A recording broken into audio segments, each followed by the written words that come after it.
Yang pertama, terima kasih untuk teman-teman wartawan yang sudah bisa liput ini, dan karena saya pikir agenda atau pertemuan hari ini penting sekali untuk Papua ke depan. Jadi berita-berita seperti ini harus ditulis dan disampaikan kepada publik supaya masyarakat tahu bagaimana pendidikan ke depan untuk Papua secara umum. Yang kedua, terima kasih untuk PLAI, Papua Hope Institute Language, ya, yang sudah taruh hati dan waktu, tenaga semua untuk melihat Papua ke depan dalam visi pendidikan. Ini otonomi boleh hancur-hancur, tetapi pendidikan jangan hancur begitu. Banyak orang yang mengklaim sebagai OAP, orang asli Papua, tapi juga orang tanah, sebutan apapun, tapi kalau tidak lihat pendidikan ke depan, kita orang-orang yang cilaka 12. Jadi saya apresiasi dengan apa yang dilakukan oleh PLAI dan juga Papua Harapan.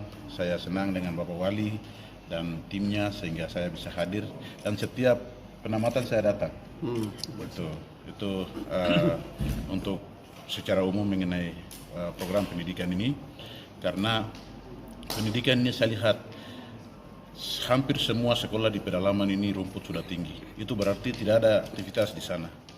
Dan juga lebih banyak kepala sekolah dan guru, tidak semuanya tetapi beberapa orang atau hampir mayoritas itu lebih cenderung lihat dana bos daripada mendidik anak untuk tahu membaca, berhitung dan menulis.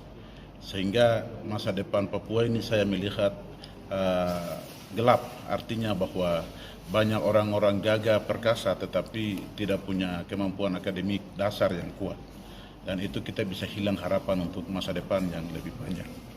Sehingga pendidikan ini harus digelorakan, pendidikannya harus dibicarakan, pendidikannya harus didiskusikan di semua elemen, sehingga masa depan orang Papua yang kulit hitam rambut keriting yang Tuhan taruh di pulau besar ini bisa menjaga diri dan bisa mengcover diri untuk waktu-waktu yang akan datang dengan kemampuan akademik yang baik.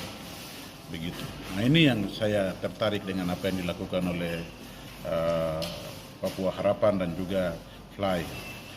Dan kami di Hokimo sedang mengikuti beberapa mengadopsi. Ya, kami harus jujur bahwa kami sedang mengadopsi apa yang dilakukan Obanggen di Bokondini, PLAI di sini, kemudian juga Papua Harapan dan Indonesia Cerdas. Kita kerjasama dengan ini untuk memajukan pendidikan di Yahukimo. Kami sudah punya sekolah unggulan di 15 kecamatan, dan tahun ini kami sedang rekrut 100 guru lagi untuk menempatkan di 15 sekolah lagi, 15 kecamatan lagi, sampai 51 kecamatan itu ada sekolah unggulan.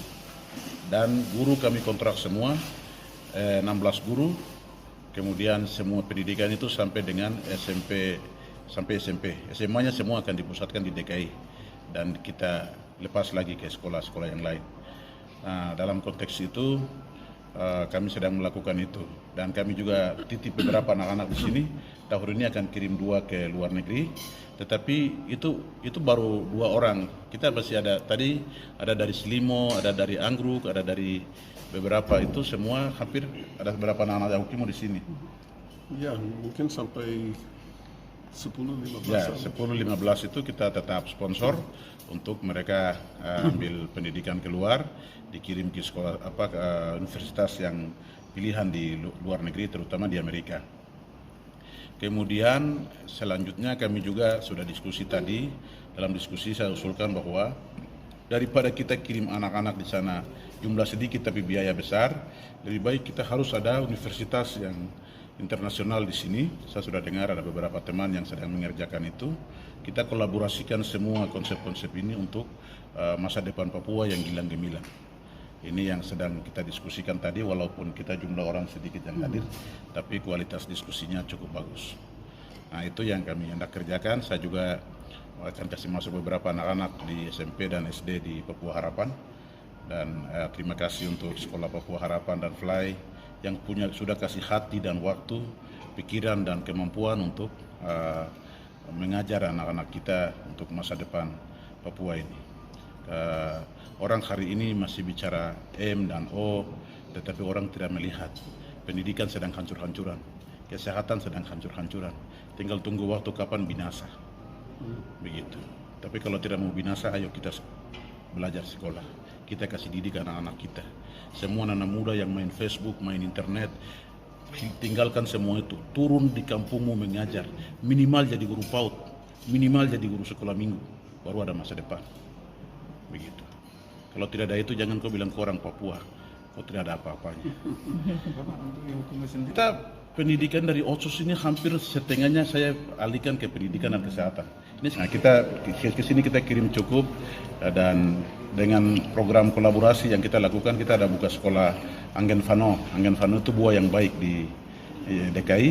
Nah, itu saya pikir pada tingkat tertentu kita akan punya universitas yang bisa merampung semua yang 51 kecamatan ini SMP sampai SMP, mereka semua ke SMA. Dari SMA ini tidak mungkin semua bisa dikirim ke universitas yang lain, tapi bisa juga punya universitas sendiri.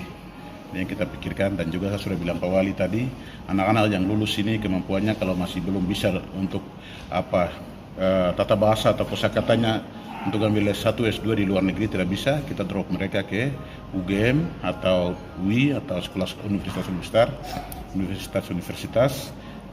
termasuk Uncen. Uncen kita tidak bisa anggap remeh, Uncen juga punya